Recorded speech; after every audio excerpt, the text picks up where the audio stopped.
দর্শক বন্ধুরা, এখন আমরা দেখব ওয়ার্ডপ্রেস ওয়েবসাইটের নতুন প্যানেলগুলো কিভাবে খালি করা যায়। আমি প্যানেলে ঢুকলাম, ডব্লিউ অ্যাডমিন। এই উপরে কতগুলো ট্যাব ছিল, এখানে সবগুলো আমি সবগুলো এইগুলোতে টিক বানানো ছিল, টিক দেওয়া ছিল, আমি উঠিয়ে দিয়েছি। যেমন এরকম করে টিক দেওয়া ছিল সবগুলিতে, এরকম। আমি এখন এটাকে ওপেন করে টিকগুলো উঠিয়ে দিলাম, মানে প্যানেলগুলো খালি হয়ে যাবে। আমি আজকে দেখানোর চেষ্টা করব ফুল ওয়েবসাইটটা কিভাবে খালি করা যায়। এটা তো করলাম। এবারে পোস্ট, দেখুন অল পোস্টে ক্লিক করলাম। পোস্ট দেওয়া আছে, এটা সিলেক্ট করে বাল্ক অ্যাকশন থেকে মুভ টু তেরাসে ক্লিক করলাম। দেখুন অ্যাপ্লাই, তেরাসে একটা চলছে, তেরাসের উপর আবার ক্লিক করবো। ক্লিক করলে আবার সিলেক্ট করে আবার বাল্ক অ্যাকশনে গিয়ে আবার রিমুভ পার্মানেন্ট। আগে কিন্তু পার্মানেন্ট রিমুভ হয় নাই, এখন কিন্তু পার্মানেন্ট রিমুভ হয়েছে।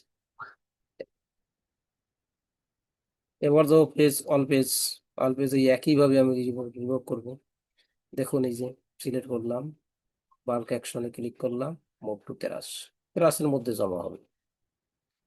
এবারে তেরাসের মধ্যে আবার ক্লিক করব, ওপেন হবে, আবার সিলেক্ট করব, এবার পার্মানেন্ট ডিলিট দিব, এবার অ্যাপ্লাই দিব, হয়ে গেল। এবার যাব এভিডেন্স থেকে থিম,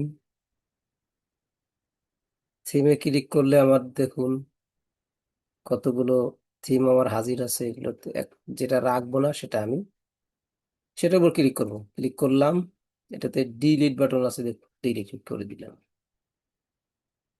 এবার আরেকটা থিম আছে, এখানেও তাই করব, ক্লিক করলাম, ডিলিট বাটন আছে, ডিলিট দিলাম।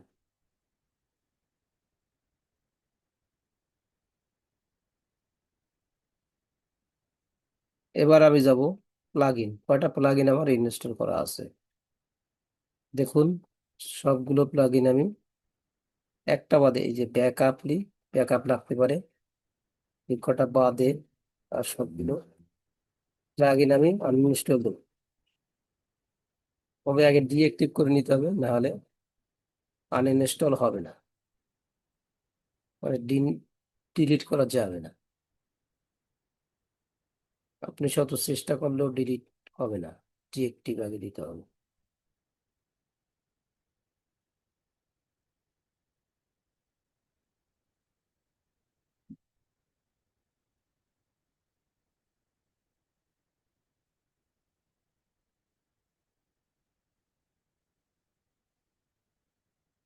এখন একটা একটা করে আপনি ডিলিট দেন, সমস্যা নাই, হয়ে গেল।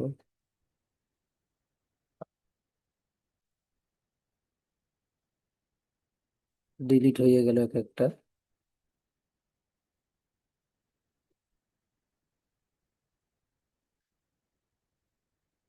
ডিলিট হয়ে গেল।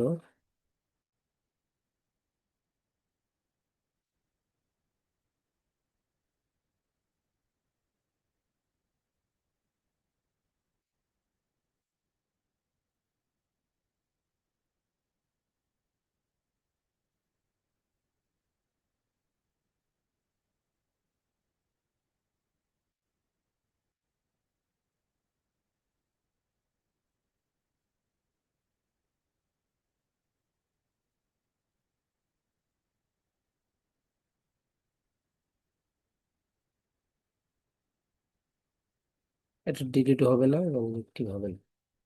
তবে আমরা যতগুলো প্লাগইন আছে ডিলিট করলাম, প্লাগইনের মধ্যে আর কিছু নাই, দেখুন ফাঁকা হয়ে গেছে। এবার আমরা যাব ইউজার, ইউজার থেকে এপিয়ারেন্সে কিছু আছে কিনা। এবার যাব ইউজার, অল ইউজারে যাব। অল ইউজারে দেখুন এডিট, এডিট যে বাটনটা আছে, ক্লিক করলাম, এখানে যা আছে তাই। এখানে আমি এইখানটার নামটা আমি পাল্টাই দিব। এসইও এক্সপার্ট বিনয় লিখে দিলাম। এবার এটাই চলে আসবে, এসইও এক্সপার্ট বিনয়। আর কোনো ধরনের চেঞ্জ আমি করব না এই পেজে, যা আছে তাই। লাস্টে আপডেট দিব, দিলাম। এবার যাবো টুলসে।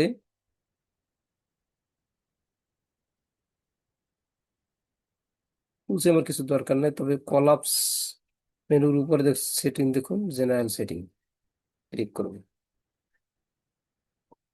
ক্লিক করে সাইট টাইটেল আমি দিয়ে দিতে পারি।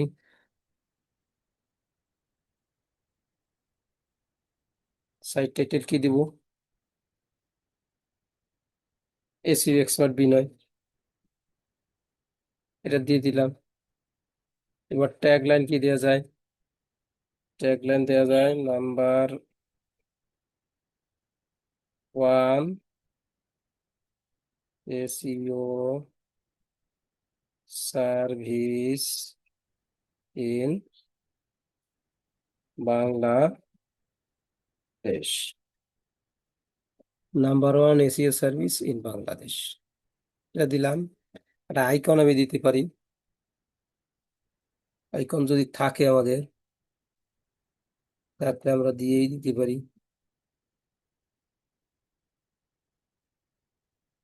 দেখি আইকন আমাদের আছে কিনা, এটা আমরা দিয়ে দিলাম।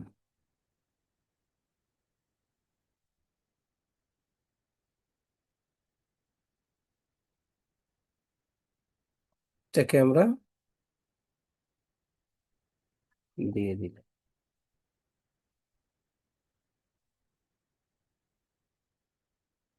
হুম।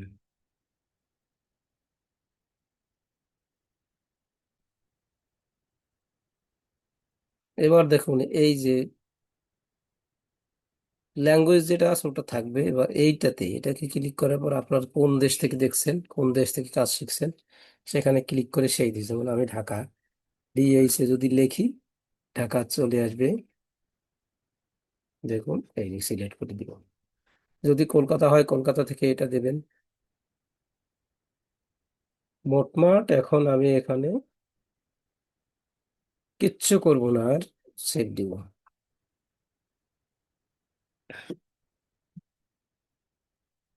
সেভ দিলাম। ব্যাস, আমার ওয়ার্ডপ্রেস, টোটাল ওয়ার্ডপ্রেস সব আমার কিন্তু খালি হয়ে গেল। দেখুন, দেখি এবার এই যে সাইট,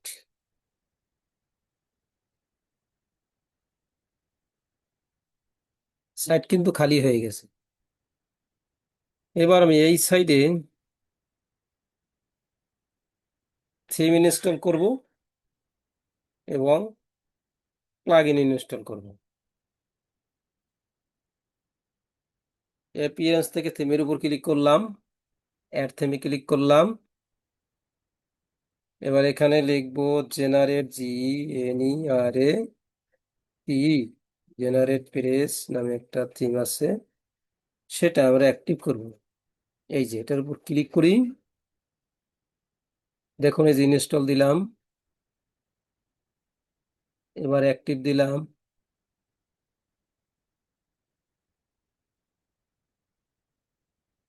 হয়ে গেল।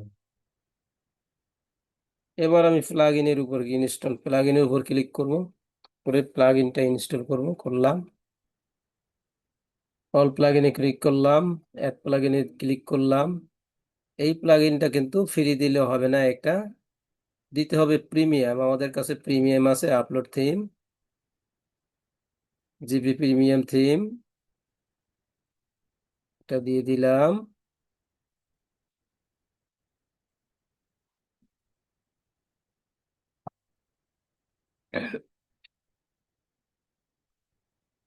ইনস্টল দিলাম, অ্যাক্টিভ ইনস্টল দিলাম। ইনস্টল কিন্তু হয়ে গেছে।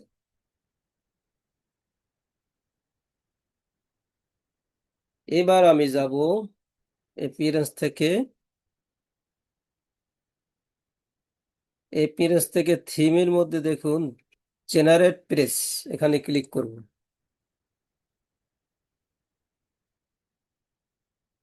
ক্লিক করে এখানে দেখুন যতগুলো ইনঅ্যাক্টিভ অ্যাপ আছে অ্যাক্টিভে ক্লিক করব।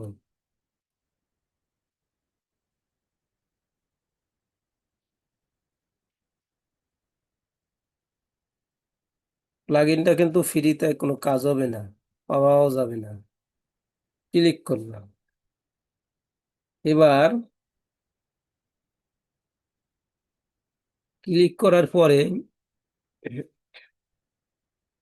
সাইট লাইব্রেরির উপরে দেখুন সাইট লাইব্রেরিতে ক্লিক করলাম। এবার দেখুন হিউজ পরিমাণ লাইব্রেরিতে এখানে আপনার সাইট আছে। এর মধ্য থেকে আমি চুজ করব মার্কেটার। মার্কেটার নামে একটা অ্যাপ আছে, একটা সাইট আছে, সেটা আমি এই যে ক্লিক করলাম, ক্লিক করব। করলাম। এবার দেখুন এই ডান পাশে দেখুন এই যে গেট স্টার্টেড, একটু সময় নেবে।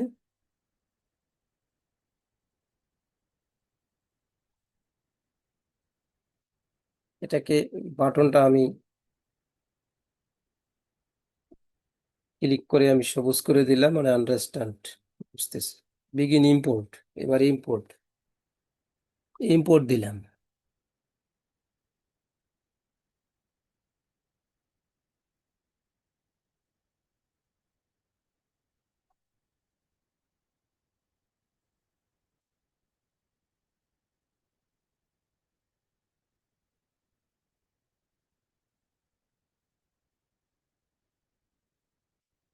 এবার দেখুন মোবাইলে কেমন দেখাবে, ট্যাবে কেমন দেখাবে, কম্পিউটারে কেমন দেখাবে।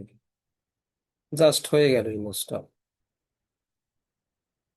এবার আমি একটা রিলোড দেব। দেখুন আমার সাইট কিন্তু ক্লিয়ার। এভাবে কিন্তু আমরা এভাবে কিন্তু আমরা ওয়ার্ডপ্রেস ব্লগ সাইটকে কাজে লাগাতে পারি এবং কাজ করতে পারি। এবার যাব আমি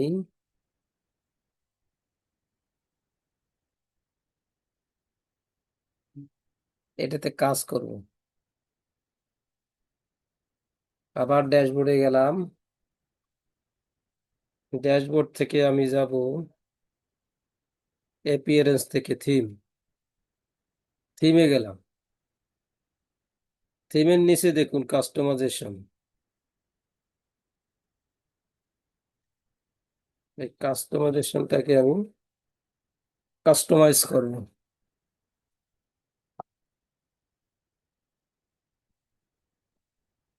কি কি কাস্টমাইজ করা যায় দেখুন। সাইড আইডেন্টিফাইতে কি কি আছে, এসইও এক্সপার্ট বিনয়, নাম্বার 1। এটার হাইট আছে, এটা হাইট নাই, চাকরি। লোগো দিলাম, লোগো দেই।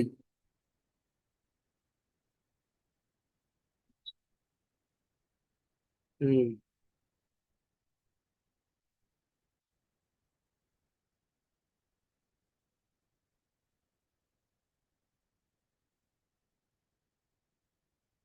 লোগো দিয়ে দিলাম। হম, লোগো কিন্তু বসে গেছে। রেটিনা আইকন দরকার নাই, সাইড আইকন দিলাম।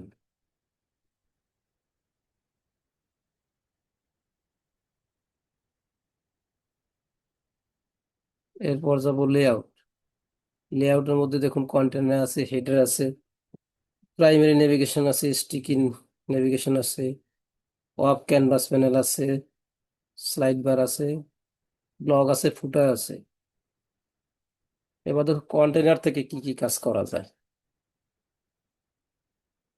কন্টেনার থেকে আমি যদি বাড়াই কমাই দেই, দেখুন কি হয়। কি হয় কন্টেনারে?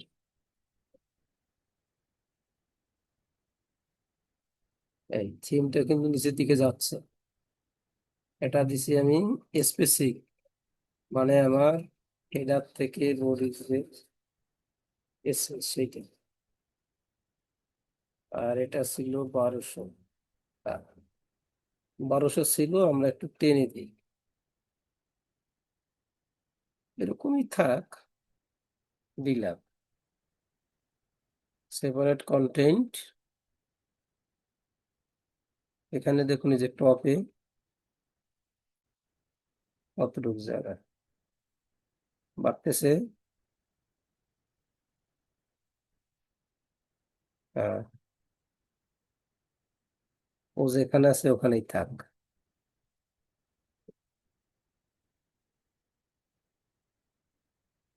দেখুন, এবার সেভ দিলাম।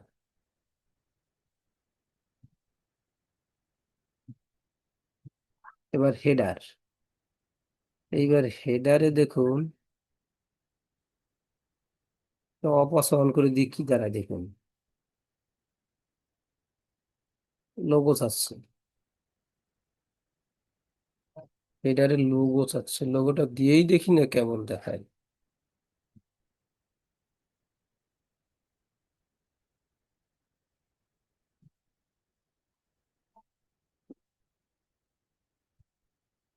পাবলিক দিলাম, ওই আগের লোগোটাই কাজ করবে। প্রাইমারি নেভিগেশনে কি আছে দেখুন।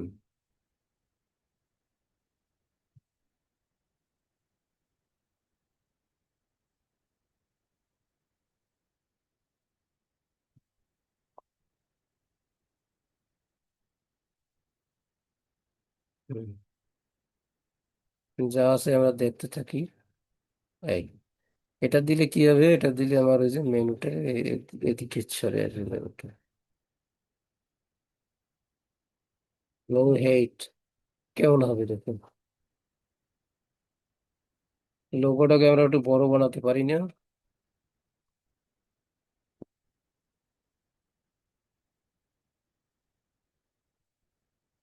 লোগোটাকে বড় বানাতে পারি, বড় বানালাম। সাব মেনু হেড যাবে না, সাব মেনু হেড দরকার নেই আমাদের, যা আছে তাই। এর মধ্যে বলছি নেভিগেশন ড্রপ ডাউন হবে, hover drop down, right direction দেওয়া আছে। হ্যাঁ, আমরা সেভ দিলাম।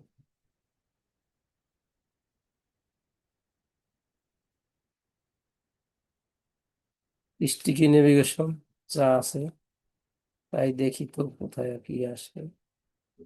আর দরকার নাই, যা আছে তাই। স্লাইড বার কোনো কাজ করি নাই, স্লাইড বারে আসবো তারপর, ব্লগে আসবো তারপরে ব্লগ লিস্টে এই ব্লগ লেখা আছে দেখুন প্রত্যেকটায়। ফুটারে আমরা একটু কাজ করব। ফুটারে দেখুন, এই যে ব্যাক টু টপ বাটন, দেখুন ওয়েবসাইটের নিচের দিকে এখানে একটা অ্যারো আসবে। এটা কি এনেবল দিলে একটা অ্যারো পাওয়া যাবে। এই যে arrow আসছে। এটাকে আমি সেভ দিলাম। এবার আমার মূল ওয়েবসাইটে গিয়ে রিলোড, দেখুন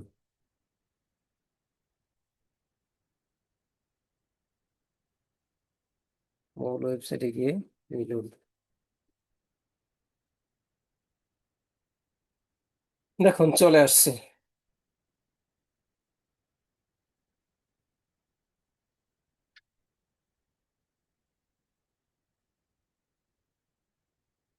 এভাবে কিন্তু আমরা একটা ওয়েবসাইটকে রিফ্রেশ করে নতুন করে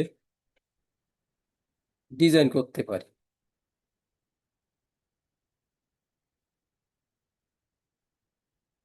তাহলে বন্ধুরা, ভিডিওটা এ পর্যন্ত।